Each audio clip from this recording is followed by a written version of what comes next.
హరి ఓం నమస్కారः. సంస్కృత సంభాషణంలో పాల్గొందాం రండి. సర్వేభ్యః స్వాగతం. సంస్కృతంలో మాట్లాడాలంటే ముందుగా బిడియం పోవాలి. అందుకు శ్లోకాలు ఎంతగానో ఉపయోగిస్తాయి. ఎలా అంటారా? శ్లోకాలు చక్కగా మనం రాగంతో పాడతాం కదా, అవి మనము పాడుతున్నప్పుడు ఆటోమేటిక్గా బిడియం అనేది పోతుంది.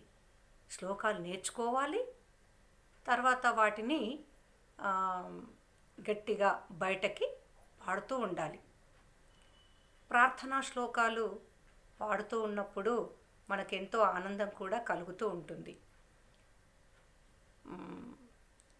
ఈ శ్లోకాల వల్ల పదజాలం కూడా పెరుగుతుంది. ఇందులో కొత్త కొత్త పదాలు పరిచయం అవుతాయి. కాబట్టి ఈరోజు మనము ఒక 5 శ్లోకాలను చెప్పుకుందాం. ముందుగా గురు ప్రార్థనా శ్లోకాలు. గురుర్బ్రహ్మా గురుర్విష్ణుః గురుర్దేవో మహేశ్వరః గురుః సాక్షాత్ పరం బ్రహ్మ తస్మై శ్రీ గురవే నమః. మరొక శ్లోకము. అఖండమండలాకారం వ్యాప్తం యేన చరాచరం తత్పదం దర్శితం యేన తస్మై శ్రీ గురవే నమః. తృతీయః శ్లోకः. గురురేవ గతిః గురుమేవ భజే గురునైవ సహాస్మి నమో గురవే.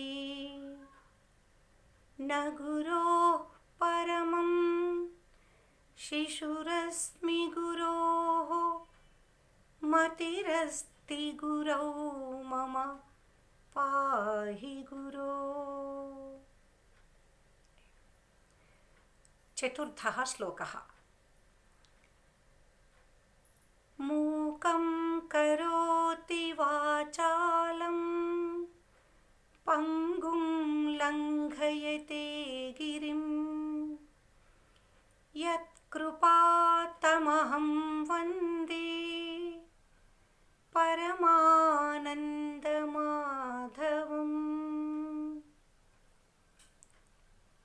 పంచమః శ్లోకः.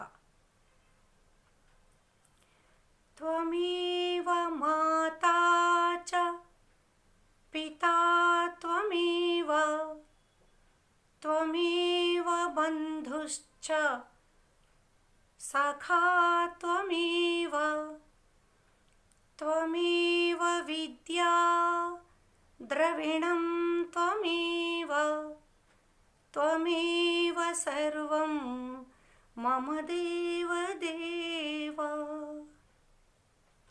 చక్కగా శ్లోకాలను తప్పులు లేకుండా పాడుతూ అభ్యాసం చేద్దాము.